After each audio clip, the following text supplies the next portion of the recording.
የነዚያ ዘር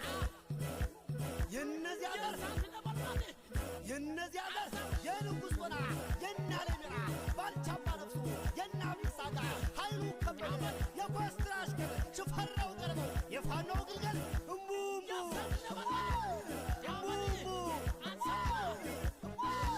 የካሳ ግልገል የሙሉ አንበሳ ግርማ ያስፈራል ካሁን ጊዜ አገሳ የምኒልክ ልጅ የአባ መቻለቅ ወንዱን እንደ ሴት ለምርክት ሚያስኬድ የንጉሥ ሚካኤል የእንቆቆ ፍሬ ይቆጠቁጣል እንደ በርበሬ ተነስ ወገኔ ነፍስን ቀድስ አደራ አለብህ የአቡነ ጴጥሮስ እምቡምቡ በረሃ ወርዶ ጎራዴ መዞ ሲሸልል ያለ መውቱን ይዞ የነፍጠኛው ጦር የወንዶች ቁና ነፍሱን ገብሮ ሀገር ሲያቀና ባንዳን ሲያስጀምር በዱር በገደል ጫካው ይመስክር የጀግና አንገድል ጸሎቱ ሲያደርግ ለሊት ተነስቶ ጓንዴው ሲያቆላ ጣታውን ገፎ ገና በሩቁ ዳናውን ሰምቶ መድረሻው ጠፍቶ ሄዳም የገባችሁ ኪራይ ነው። ሄዳም የገባችሁ ሆቴል ነው። ራሱ ሀገሩ ላይ ሰርቶ ራሱ ሀገሩ ላይ ነው መጠጥ የተከለባት ማለት ነው። ወይ አዲስ አበባ ቢሆን ወይ ሰው ሀገር ላይ ቢሆን ራሱ የአዳማ ያለው ቤት መግቢያ እንኳን ታውቃም ነበር። ሄዳ ቤት ትገባለች። አሁን እዛ እንዳትሄድ የሰው ሀገር ነው። ልጆች እዛ አዩ የምትባለው ከጓደኞቿ ጭራቅ ማለት ነው። የሰው ልጅ አንድኛ አይሻልም? እኔ እኮ ጓደኛም ራሱ እንደ አንድኛው የሚመክር ከነሱ ይችላል። ግን ሁለቱም አንድ አይነት ሁሉም ጓደኞቿ የሚመጡት በጠቅላላ እንደ ሰው አንድ አይነት የተነኩ ናቸው ሀቂቃ ማለት ነው። ስለዚህ እናንተ እንደኛ ስታገኙ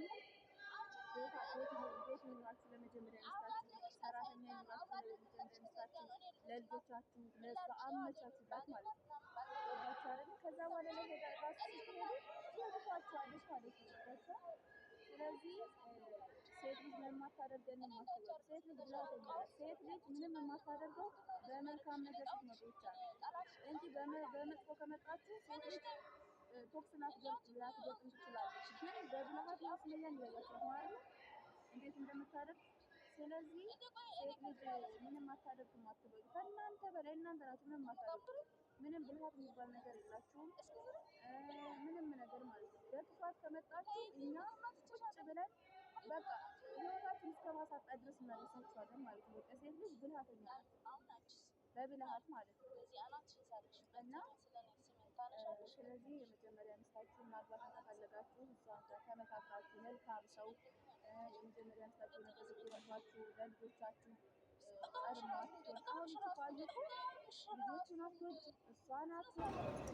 አሰላሙ አለይኩም ወራህመቱላሂ ወበረካቱ። እና የተከበራችሁ ቤተሰቦች እንዴት ናችሁ? እንዴት ናችሁ? ሰላም ናችሁ? ደህና አደራችሁ? የነዛዘር ትላለች። አዳሚ ማለት ነው እንግዲህ ተንጫጫን አንጫጫችን ሱመያ ማሻአላህ ተባረከላ። ያው ብዙ ጥሩ ጎኗን አይተናል። አላህ ይስጣት፣ ልጆቿን አላህ ያሳድግላት። በጣም መልካም የዋህ ልጅ ናት። እውነት በወሬ ሳይሆን በተግባር ወሬ ምን አለ ወሬ ለገንዘብ ለብር ብለው ለዩቱብ ብለው የሚንጨረጨሩ ሁላ ታዩ። አሳየችን በአደባባይ ማለት ነው። እና በነገራችን ላይ ማለት ነው በወሬ ምንም አይተገበርም። ብዙዎቻችን የተረዳ ነው በወሬ እንደማንተገበር ነው። አሁን ደግሞ ያለሁት የት ነሽ ዜድ? የት ነሽ? መቼም አንቺ ዘዋሪ ነሽ ልትሉ ትችላላችሁ። ያው ፈረስ ልምምድ ላይ ነኝ። ያው ብዙ ጊዜ ያው ታውቃላችሁ በሳምንት 2 ሐሙስና ቅዳሜ የፈረስ ሾው ውድድር አለ። እዛ ጋር ነው በየሳምንቱ ማለት ነው። በየሳምንቱ ያው በብርድ ሰዓት ያው ዱባይ ላይ ታውቃላችሁ ለሁለት ወር ቀጥር ብርድ ያለ ያኔ ትንሽ ጋባል ለብርዱ ለምን እንደሆነ አላውቅም። አሁን ብዙ ጊዜ በሙቀት ነው እዚጋ ውድድር የሚጀመረው በብርድ ሰዓት እኔ አላውቅም። ብቻ ፈረሶቹ ይበርዳቸው ይሆን እኔ ለምን እንደሆነ አላውቅም። በብርድ ሰዓት አንመጣም። ያው ለ2 ወር ቀጥር ብርድ ያለ አሁን ደግሞ ያው ብርዱ ስለወጣ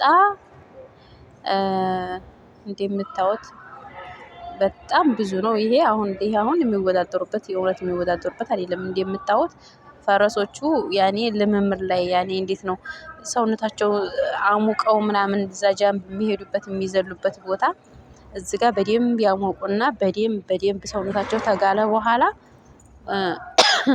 ለውድድር የሚቀርቡት ሌላ ቦታ ነው ማለት ነው። እዚሁ ነው አካባቢው፣ ግን ያ በጣም ነው የሚያምረው። በጣም እንደዚህ እንደምታዩት አይደለም። ያው ተውቦ ምን ያኔ አሁን እዚህ ያኔ ቀለል ያለ ዋና ሾው ሳይሆን ቀለል ያለ ሾው ከሆነ እዚህ ጋር ነው እንትን የሚሉት ማለት ነው። ትልቁ ደግሞ ዋናው ሾው ውጭ ላይ አለ። ትልቁ የሚባለው ሾው ያው እንግዲህ ይሄ የምታዩት ማለት ነው። ይሄ የምታዩት ያው እንግዲህ ይሄን ሁላ በነገራችን ላይ አንዳንድ ቪዲዮ ውጭ ላይም የቀረጽኳቸው ቪዲዮ አለ፣ ገብታችሁ ማየት ትችላላችሁ። ያው የአንድ ሰው ነው በነገራችን ላይ ማለት ነው። የአንድ ባለ ሀብታም ነው፣ የአንድ ባለ ሀብታም ነው። ይሄ ሁሉ የፈረስ ሾው እያለው ማለት ነው ትላላችሁ። ሰውየው ግን ትላላችሁ ሰንቲም ጋር ያላቸው ትነነ ማለት ነው ከነ ልጆቹ።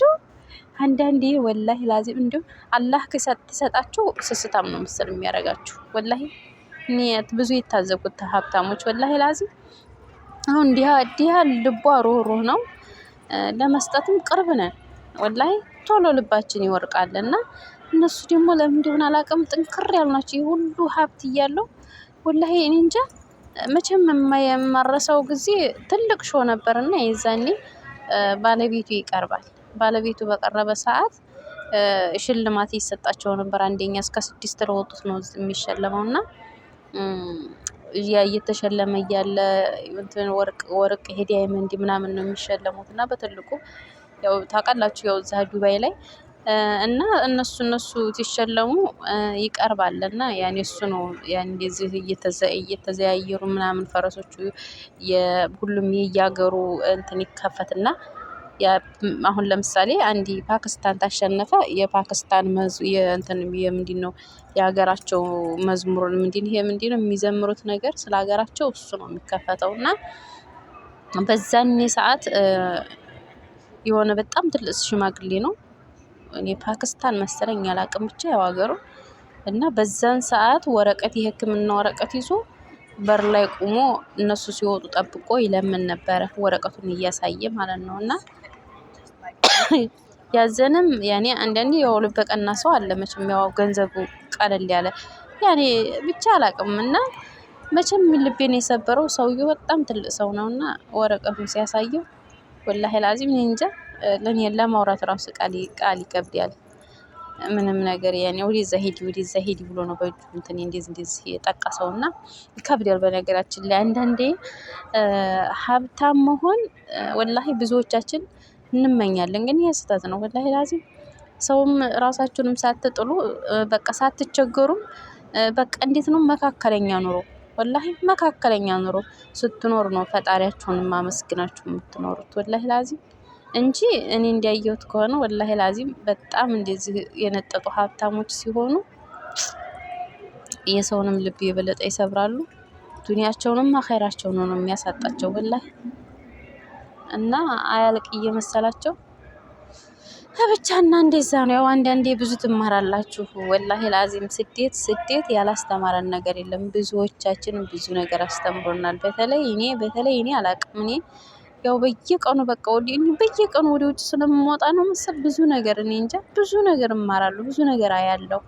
ማየት ብቻ የሰው ልጅ ትርጉም አይደለም፣ ግን ያው መያዛችን በቃ እንዴት ነው እና ሀብታም ለገንዘብ እንደሚንሰፈሰፍ እውነት ለነሱ 1 ብር ትርጉም አላት ወላሂ ላዚም ማለት ነው። 1 ብር ሱብሃንአላህ በጣም የሀብታም ልጅ ናት። እኛ የምንሰራበት ቤት ግን እንደዛ ሆና እንኳን ስራ 1 ቀን አቋርጣ አታውቅም። 1 ቀን ሰው እኮ ወይም በሆነ አሞት ወይም ደግሞ የበዓል ቀን እንደ ብቻ አላል እንደ ያኔ ብትሞት አሟት ራሱ ማለት ነው አሟት ራሱ ስራ ትሄዳለች ወላሂ ላዚም በቃ ብር እንዲች 1 ብር ታሱቅ ላይ ቢመለስ ትቀበላለች ወላሂ ላዚም ማለት ነው። እና አንዳንዴ ሱብሃንአላህ አሁን እኛ ዲሃንን ሰራተኛ ነን። አሁን እኛ 1 ብር ምን አላት ነው እንኳን 1 ብር አይደለም 200 ብር የሆነ 300 ብር ስትገዙ ወይ ምን አላት ቀላል ብር ናት የምንል ልጆች አለን። በቃ በትንሿ የምናቀላት ብዙዎች አለን። እና ሀብታም ቤት እንደ ወላሂ ላዚም የሆነ የዛሬ አመት ተሳፍሬያለሁና አመት ገና አልሆነኝም 8 ወር ነው 9 ወር 8 ወር ተመለስኩ ኢትዮጵያ እና አሁንም ልሄድ ነውና የዛኔ ሲሄድ የሁሉም የረፍት የዛ ሀገር ዱባይ ላይ ሁሉም ነገር ስራም ትምህርትም ዝግ ስለሆነ ያው ታውቃላችሁ ዱባይ ላይ ብዙ የውጭ ሀገር ዜጎች ናቸው የሚኖሩት እና በቃ ጠቅላላ ነበር የሚሳፈረው። በቃ የሁሉም የሚሳፈሩበት ወቅት ነው። የሰራተኛም ብቻ ያሰር የሚሳፈሩበት የሚዝናኑበት ሰዓት ነው። እና ሻንጣ ልገዛ ሄድኩኝ ማለት ነው። ሻንጣ ልገዛ ሲሄድ አንድ ሻንጣ 500 ብር አሉኝ። እንግዲህ ያው እነሱ የሚገዙት ሻንጣ ብዙዎቻችሁ ታውቃላችሁ እስከ 3000 እስከ 4000 ነው የሚገዙት ሻንጣ አንደኛው ተብሎ ማለት ነው። እና ያ ሻንጣ አንድ ሻንጣ 500 ብር፣ ሁለቱን 1000 ብር ገዛሁ በሷ ብር ማለት ነው። ካርድ ሰጣኝ ማለት ነው። እና ሶፊየር ጋር ነበር የላከችኝ። ከዛ በእኔ ምን አገባኝ እሱ ወረቀቱን ፈጥሯውን ስለያዘ ፈጥሯውን ሰጣት። ከዛ ጠዋት ማለት ነው ወይኔ በጣም እኮ ውድ ነው አለችኝ። ወላሂ ላዚም። ከዛ እኔም ደግሞ ቀልቦ ወደ ሌላ ያኔ የእነሱን ሻንጣ ገዛ ትላለች ብዬ ባል እንደ ሻንጣውን መተሽ ማየት ትችያለሽ። ወላሂ ላዚም ሻንጣው አዲ ሻንጣ ነው። እስከዛሬ ስሳፈር ይዤው መሄድ ሻንጣ ነው። ግን ሁሉም ስለሚሳፈር ነው የተወደደው እንጂ ሻንጣው አንደኛ ወይም ደግሞ ሌላ ሻንጣ የተለየ ሻንጣ ሆኖ አይደለም አልኳት። አስባችሁታል እንግዲህ የሀብታም ቤት እንደዚህ ያክል ነው። በቃ የዛኔ በቃ በጣም ተገርማ እንዲሁ አላዲ ፍላይን ዲንግጣ ማለት ነው። ስቅ አርጓት ወላሂ እኔ ራሱ አፈርኩኝ ስትል አፈርኩኝ። አንዳንዴ የሆነ ነገር ሲፈጠር እንዲሁ ትላለች እንዲሁ ለራስ ማለት ነው። እና ይሄንን ያልኳችሁ ለምን መሰላችሁ? አንደኛ እኔ በራሴ በጣም ሀብታም መሆን እንደማልፈልግ፣ ሁለተኛ ደግሞ በቃ ታልቸገርም በቃ ታለይ ነገር ደግሞ ለሰዎች እያካፈልኩ ያን ብዙ በጣም የነጠጣ ሀብታም መሆን ወላሂ አስቸጋሪ ነው በአሁኑ ሰዓት። በተለይ በእኛ በሀበሾች እንደምናየው ያስገድላልም ያሳግታልም። ያው ሀብታም ስትሆኑ የብዙዎቻችን እያየን ነው። ብዙዎች አደጋ ላይ ይወርቃሉ እና ወጥመድ ውስጥ ይገባሉ። በዛ ላይ ደግሞ እነሱም ጨካኝ ይሆናሉ። ለሰው ሩህሩህና አዛኝ አንሆንም። እና ፈጣሪያችንን የምናመሰግነው ተፈጣሪያችንን የማንረቀው መካከለኛ ኑሮ ስንኖር ነው። እና ሀብታም ቤትና ድሃ ቤት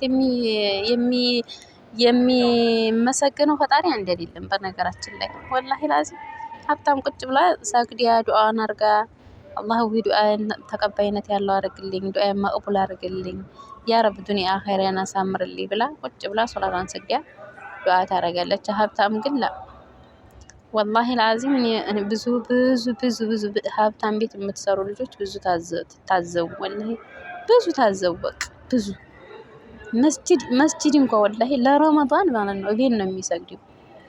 ለረመዳን ይሄ ባለ ሀብት ሰውዬ ቤት ነው የሚሰግደው። እውነት መስጂድ እንኳን አይሄድም። እየተጠየፈ ሰውን እየተጠየፈ ማለት ነው። የዚህን ያክል ድረስ ነው። እና ብዙ ነገር ጉፋን ይዞኛል። ሳልታክሎብኛል እንደ ብርድ ነው መሰል አላውቅም። እና እህቶቼ፣ ጓደኞቼ፣ ቤተሰቦቼ ከቢር ከአብዱል ከቢር በንሲር እና እኔንም ማበረታቱኝ። ኢትዮጵያ ልገባ ነው። ሰብስክራይብ፣ ላይክ፣ ሼር እያደረጋችሁ አበረታቱኝ። ያው እንግዲህ ሞኔታይዝ ለማድረግ አፕል ያርጌ ነበር። ሞኔታይዙ አልቀበለኝ ብሏል። ያው ሰዓቱ መልሶ ቀንሶብኛል። ሰዓት ደግሞ አስሞላለሁ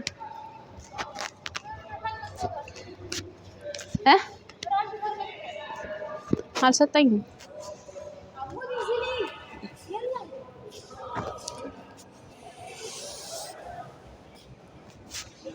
እና እንደዛ ነው ሀባይቢ። ላይክ፣ ሼር፣ ሰብስክራይብ አድርጉ።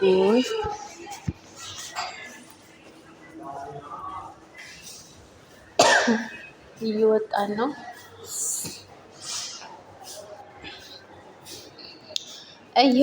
ነው እንግዲህ እዚህ በዚህ ወር ውስጥ ኢትዮጵያ እገባለሁ። ዱዓ አድርጉልኝ። ስደት ስልችት ብሎኛል ወላሂ ላዚም። በእርግጥ ሰዎች በጣም መልካም ሰዎች ናቸው፣ ጥሩ ሰዎች ናቸው። እኔ የምሰራባቸው ሰዎች አልሐምዱሊላህ። ግን ቢሆንም የሰራንበትን አያሳጡንም። አልሐምዱሊላህ ረብል ዓለሚን። ደሞዛችን በስርዓት ይሰጠናል። አልሐምዱሊላህ ሽኩር ለሱ ገለታ ምስጋና ይገባው። ማልሚን هذا هلمت شاطرة. شيلي تليفونك شوية. هواية تسهلوا ليش شوية بس؟ شو صوتك؟ لا سويت. ليش شوية بس؟ لأنه ما في مكان؟ كمان ثاني بس يتجمع. زي كل يوم جيت تمشي. حلو. كل يوم شي تمشي حلو والله وايد حلو. شفتي هذا بيبي صغيرة እና ቤተሰብዬ አበረታቱ ሰወዳችሁ አገሬ ላይ እንዲው ልኑር እስኪ እንዲው ኑሮ እንዲው ስልችት ብሎኛል ወላሂ ላዚም ማለት ነው። መኖር ነው ያማረኝ። መኖር ታውቃላችሁ፣ መኖር በቃ መኖር በራሳችሁ መውጣት መግባት በራሳችሁ በመብታችሁ በቃ መኖር። የሰው ልጅ አሁን መኖር ስትሉ ወይም በትዳር ወይም ደግሞ ብቻ እንደዛ ይመስላችኋል። እኔ አልሐምዱሊላህ ረቢል ዓለሚን ሁሉንም ነገር አይቻለሁ። ሁሉንም ነገር አልሐምዱሊላህ ረቢል ዓለሚን እና አሁን ላይ ያጣነው እንደሚመስለኝ እንደው ሰብር ነው። በቃ መስራት ለመርን መህር ለመርን ሰርተን ማግኘት ለመርን በቃ አገር ስንገባ ይጨንቀናል። ጭንቅ ነው የሚለን በቃ መልሰን ደግሞ ለመሰደር ነውና እስኪ እንደው ዱአ አድርጉልኝ፣ እውነት ዱአ አድርጉልኝ። ኮሜንት፣ ላይክ፣ ሼር፣ ሰብስክራይብ እያደረጋችሁ አበረታቱ ውዶችዬ ማለት ነው። አላህ ይገዘል ሁላችንም፣ አላህ ይርዳል። አጋዡ አላህ ነው፣ ወራጁ አላህ ነው። ተወከልቱ አላህ ይወከላል።